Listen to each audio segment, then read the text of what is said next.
If you want to make a career in marketing, this is a video you should never miss. Welcome back to my channel. I am Sandeep.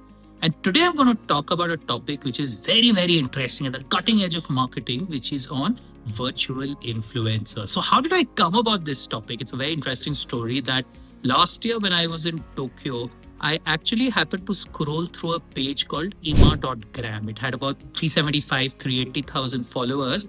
And at first, it was a very simple page. It was a lady who was doing collabs with fashion brands, beauty brands, food brands.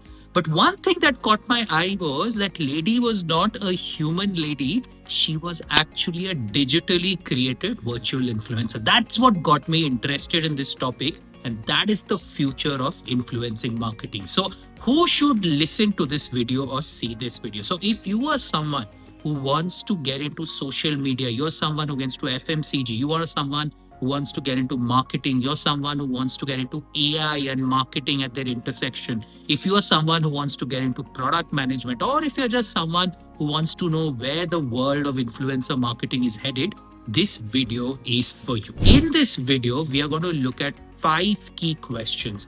Number one, what is a virtual influencer and why does a virtual influencer take? Number two, how big is this market globally and how is this market in India currently? Number three, let us talk about money. Does the model actually work from a financial perspective? Number four, is there a risk involved or is this too good to be true kind of model?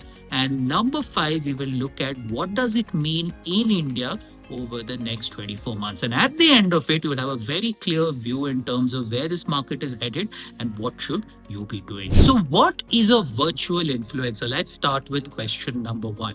A virtual influencer is like an AI program that has created a character and that AI program is consistently engaging with its fan. That is one type of virtual influencer, but there is also another type of a virtual influencer where there is a human being. There's a human being wearing a digital coat and a lot of digitally created content is getting created. If you look at the history of virtual influencers, one of the first pages was Ludo Magalu.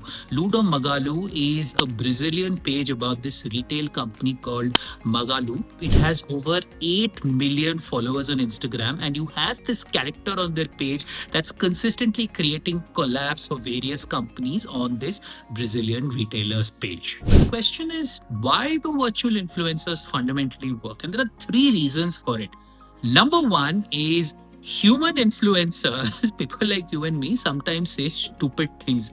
And as a result, our audience is not happy. Think of what happened on Samay Raina's hit show, India's Got Latent, and one stupid comment shut down an entire franchise. It's not an Indian problem. Even in the West, you will see Kanye West had a super hit collaboration with Adidas, and he said something which was offensive, and an entire line he was discontinued. So human beings do stupid things. Number two, why does a virtual influencer work better than a human being? Because a virtual influencer can create and engage with their audience 24/7. They do not have restrictions like us. They don't need to sleep. They don't need to eat. They can reply to hundreds of followers at one go. So they're 24/7. They don't get into any controversy. And number three, if you look at Gen Z, so Gen Z born till 1997 to 2012 have actually grown up in this generation. They trust digital avatars, they trust new technology, and they're very, very comfortable with virtual influencers. What is the proof?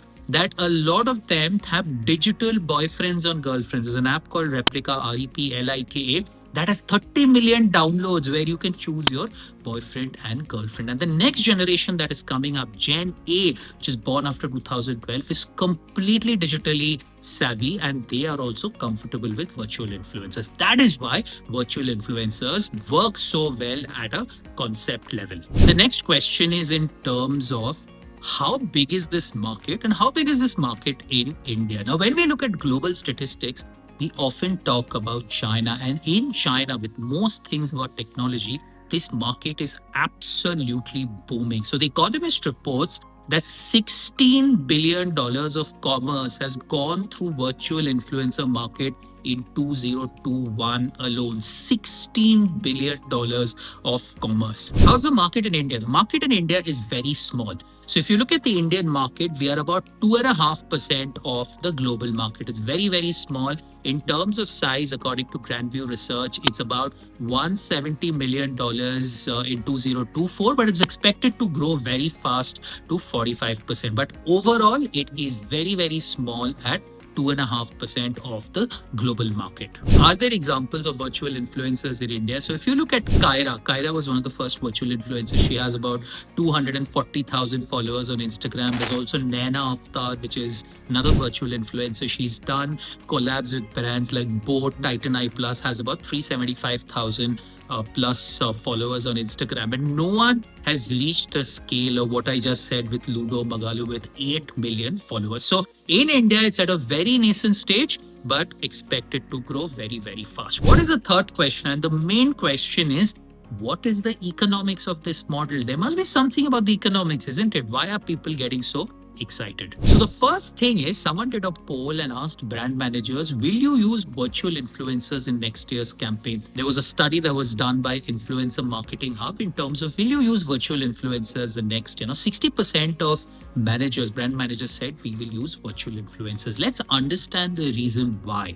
The key metric here is in terms of engagement. So if you look at virtual influencer engagement and human influencer engagement, virtual influencer engagement is 3 times more productive. Typically 5.9% of engagement you get through virtual influencers, and with human influencers you get 1.9%. So that's nearly 3 times. And the same statistic, according to various studies, has been seen in global and in Indian market. So from a uplift perspective, virtual influencers become very, very effective. But in terms of cost, the picture changes slightly. So virtual influencers are typically 2 times more costly to make those videos compared to human influencers. Why is that? Because think of a virtual influencer. It's fully digitally rendered. Each scene has to be created through AI. So the cost is twice as more as human influencer. Now, if there is a page on Instagram of someone who's a virtual influencer with 400,000 followers, to sort of make a reel to promote that will take about 3 to 5 lakhs. But if there's a human influencer page, about 400,000 followers, to make that reel should take about 2 to 2.5 lakhs after editing, cost of shooting, etc. So the cost is twice as higher, but remember the engagement is 3 times more. Now, interestingly, people ask this question, and the Journal of Business Research did this, that can consumers differentiate between virtual influencers and human influencers? Now, when I looked at that first page, ima.gram, it's not very easy to distinguish. So the research says as follows, that if it is an avatar or a different character, of course, we can make out that it's a different character from a human influencer. But even when the virtual influencer looks like a human being, a lot of Gen Z and a lot of consumers are not able to differentiate between the two. But when Gen Z is asked that, do you mind that you cannot differentiate? They say, no, absolutely. We trust the algorithm. We trust the tech. There is nothing wrong if we cannot differentiate. In fact, some of them actually form meaningful social bonds with these virtual influencers. Very, very interesting. You didn't see that coming, isn't it? Let's look at the fourth one. Is there any risk to this model, or is this model absolutely perfect? No, this model comes with a few specific risks. So the number one is, if you are a brand and you're trying to build this ecosystem, building this ecosystem from scratch is not easy. You need a specific type of equipment, a specific type of technology to just start this from scratch. That's why a lot of pages in India haven't scaled up.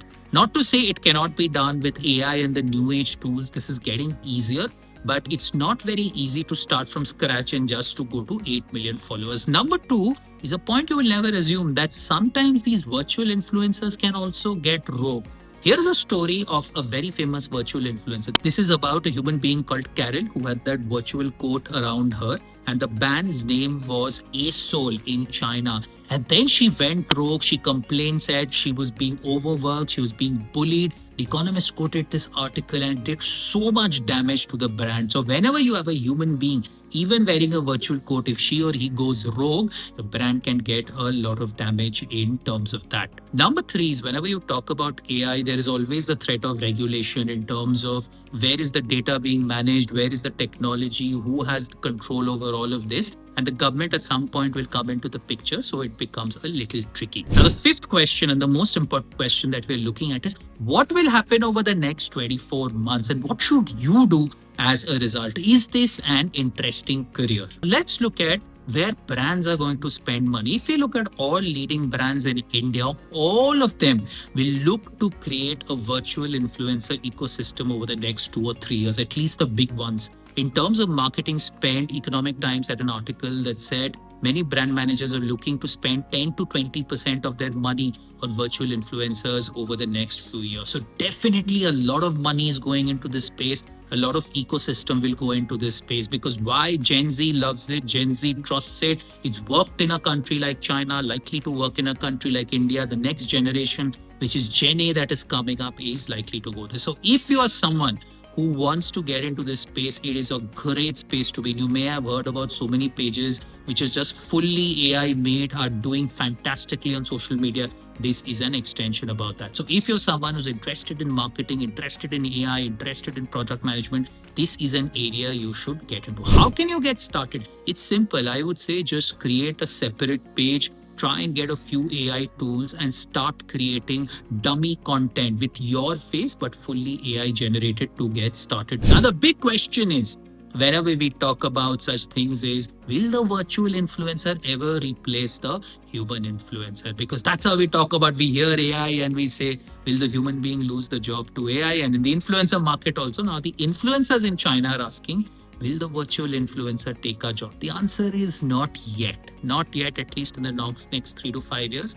Maybe in 10 years, who knows? But even if the virtual influencer takes the job of the human influencer, might not be a very bad thing. With that, we come to the end of this video. I hope you gained a lot of perspective from this video in terms of where this business is headed. Before you say goodbye to me, I want you to do a few things. Number one, share this video with someone who's interested in marketing, interested in tech, so that they can learn about this. Number two, please like and please subscribe our videos. We get a lot of joy from it. And number three, for your own good, write down 3 learnings of yours from this video in the comments box. When we write about something, that is when we really absorb it in our brain. I hope you enjoyed this video, and with this we come to the end of the video. I will see you next time.